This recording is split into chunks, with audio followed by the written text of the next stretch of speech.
Good morning students. हम लोगों ने राशिद मिन्हास वाला चैप्टर स्टार्ट किया हुआ था। मैंने आप लोगों को फर्स्ट पैराग्राफ जो था वो एक्सप्लेन कर दिया था। अभी हम लोग नेक्स्ट पैराग्राफ देखेंगे और सुनेंगे कि नेक्स्ट पैराग्राफ में उन्होंने हमें क्या बताया हुआ है।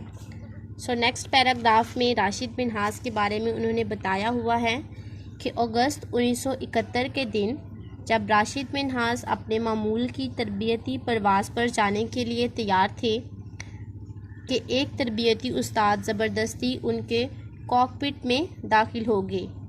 कॉकपिट कहते हैं जहां पर पायलट बैठता है, जिस कंपार्टमेंट में पायलट बैठकर जहाज़ को उड़ाता है उसको हम कॉकपिट कहते हैं।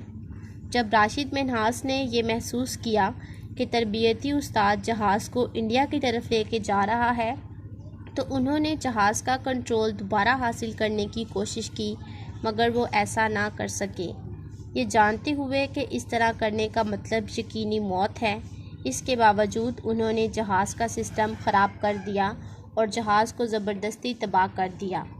उन्होंने अपनी जान की कुर्बानी देकर अपने प्यारे वतन को बचा लिया। इन्हें पाकिस्तान के सबसे बड़े फ़ौजी एजाज़ निशान हैदर से नवाजा गया है। जैसा कि आप लोग देख रहे हैं कि यहाँ पे निशान हैदर की पिक्चर भी बनी हुई है और ये एक जहाज़ की पिक्चर बनी हुई है, यानी कि राशिद मिन्हास जो थे वो पाकिस्तानी एयरफोर्स चलाने वाले एक हुनरमंद और काबिलियत रखने वाले पायलट थे।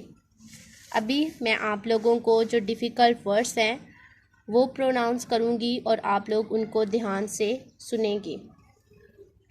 Taxing, routine, training, instructor, cockpit, realized, instructor, toward, tried, regain, enable, damaged, aircraft, sacrificed, beloved, motherland, awarded, military, honor, निशान हैदर। अभी मैं आप लोगों के लिए रीडिंग करूंगी और आप लोगों ने ध्यान से रीडिंग को सुनना है। On 20th August 1971, Rashid Minhas was taxiing to take off on a routine training flight when an instructor pilot forced his way into the cockpit. When Rashid Minhas realized that the instructor was heading toward India, he tried to regain control of the plane but was unable to do so. Knowing that it meant certain death, he damaged the control system and forced the aircraft to crash. He sacrificed his life to save his beloved motherland. He was awarded Pakistan's top military honor, that is the निशान हैदर। यहाँ पर हमारा chapter complete हो जाता है। अभी हम exercise करेंगे और आप लोगों ने ध्यान से सुनना है कि कौन से क्वेश्चन का आंसर कैसे देना है। मैंने आप लोगों के लिए क्वेश्चन आंसर स्टडी किए हुए हैं, आप लोग यहाँ से देखकर भी अपनी नोटबुक्स पर लिख सकते हैं। Who was Rashid Minhas? The answer is Rashid Minhas was the pilot officer of Pakistani Air Force. Second question is, when was Rashid Minhas born? Answer is, he was born on 17 February 1951. Third question is, when did Minhas graduate from the academy?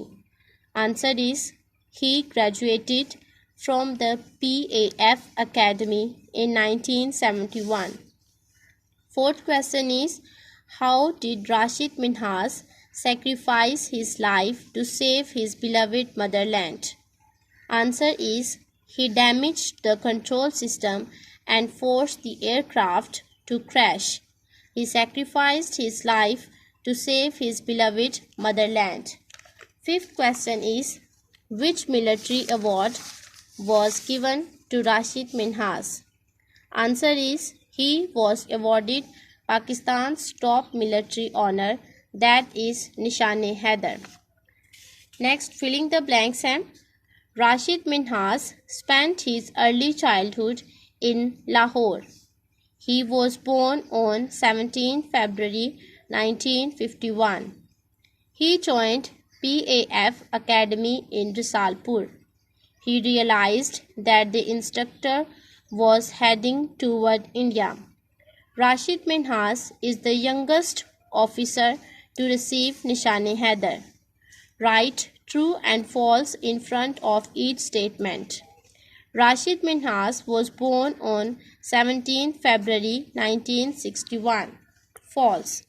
He graduated from the academy as a general duty pilot in 1951.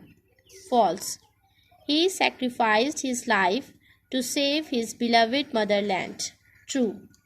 He was awarded Pakistan's top military award Nishan-e-Haider.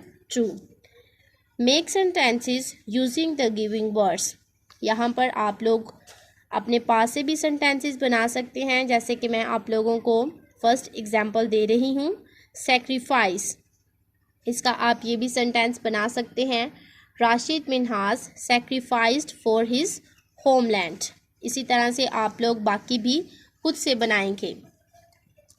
Next question है, fish around and place the words from the word pound in alphabetical order on the lines to the right। यहाँ पर वो ये बता रहे हैं, वो पूछ रहे हैं कि आप लोगों ने ये वर्ड्स दिए हुए हैं, आप लोगों ने अल्फ़ाबेटिकली इनको ऑर्डर में करना है। सबसे पहले एनी एप्पल बाउंसिंग बेल आता है, फिर क्लेवर कैट, डिपी डक, जैसे एनी एप्पल बाउंसिंग बेल आप सारा लिखते हैं, उसी तरह से आप लोग इन वर्ड्स को भी लिखेंगे। जैसे फर्स्ट पे आता है अकेडमी, यहाँ पे मैंने अकेडमी लिख दिया।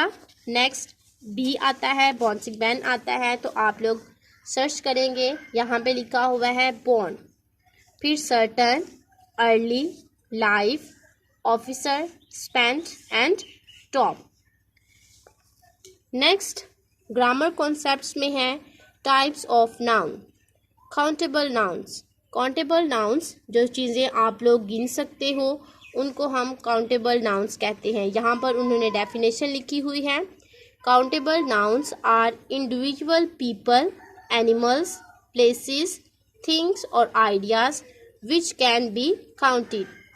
For example fish, flowers, people, books, bags etcetera.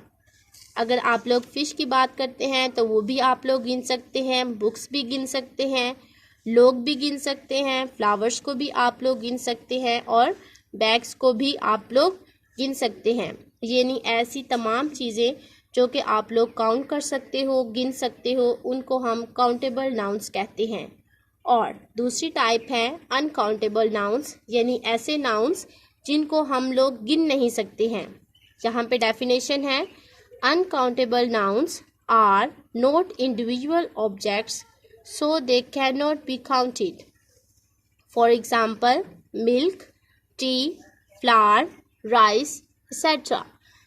ना तो आप लोग मिल्क को गिन सकते हो, ना आप लोग टी को गिन सकते हो, ना ही आप लोग राइस गिन सकते हो और ना ही आप लोग फ्लावर गिन सकते हो। पेज टर्न करेंगे तो यहाँ पर उन्होंने कहा हुआ है कि जो चीज़ें आप लोग गिन सकते हैं उन पे आप लोगों ने क्रॉस का निशान लगाना है और जो चीज़ें आप लोग नहीं गिन सकते हैं उन पे आप लोगों ने टिक का निशान लगाना है। फर्स्ट है your books is on the kitchen table, कि मैंने कुछ आप लोगों के लिए हल किया हुआ है। जैसे देखें, बुक्स को हम लोग गिन सकते हैं, यानी कि बुक्स जो है वो काउंटेबल नाउन्स हैं, तो उसके ऊपर मैंने फॉल्स का निशान लगाया हुआ है। किचन भी गिन सकते हैं, टेबल भी गिन सकते हैं। नेक्स्ट है the children fell asleep quickly after a busy day of fun. Days को यानी दिनों को हम लोग गिन सकते हैं, ऊपर मैंने फॉल्स का निशान लगाया हुआ है। फन को हम लोग नहीं गिन सकते हैं, इसलिए यहाँ पर मैंने टिक का निशान लगाया हुआ है, यानी कि ये अनकाउंटेबल नाउन है। इसी तरह से आप लोगों ने बाकी भी देखने हैं और इनको खुद हल करना है।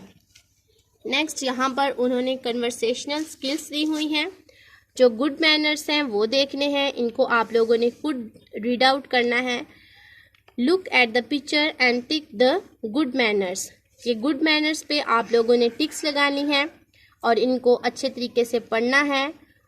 फर्स्ट है share toys, raise your hands before talking, be a good listener and work quickly. यहाँ पर 2 पे मैंने निशान इसलिए नहीं लगाए हुए क्योंकि ये रॉन्ग हैं, यानी ये ट्रू नहीं हो सकते हैं। जैसा उन्होंने लिखा हुआ है रन इन द क्लासरूम, तो क्लासरूम में हमें भागना नहीं चाहिए, ठीक है जी। इसलिए ये गुड मैनर नहीं है, ये बैड मैनर्स में आता है। यूज़ आ लाउड वॉइस, हमें हमेशा आहिस्ता पोलाइटली बोलना चाहिए, हमें ऊंची आवाज़ में नहीं बोलना चाहिए। ये भी गुड मैनर्स में नहीं आता, इसलिए मैंने यहाँ पे कोई निशान नहीं लगाया है। सो स्टूडेंट्स, हमारा चैप्टर यहाँ पे ख़त्म होता है। आप लोगों ने इस चैप्टर की एक्सरसाइज ध्यान से करनी है, इसको याद भी करना है। डिफ़िकल्ट वर्ड्स जो है वो भी आप लोगों ने याद करना है और इसके क्वेश्चन आंसर्स भी याद करने हैं, क्योंकि जब आप लोग वापस आएंगे तो मैंने आप लोगों से इसमें से टेस्ट लेना है और एग्ज़ाम्स भी आप लोगों के लिए जाएंगे। Thank you so much and God bless you.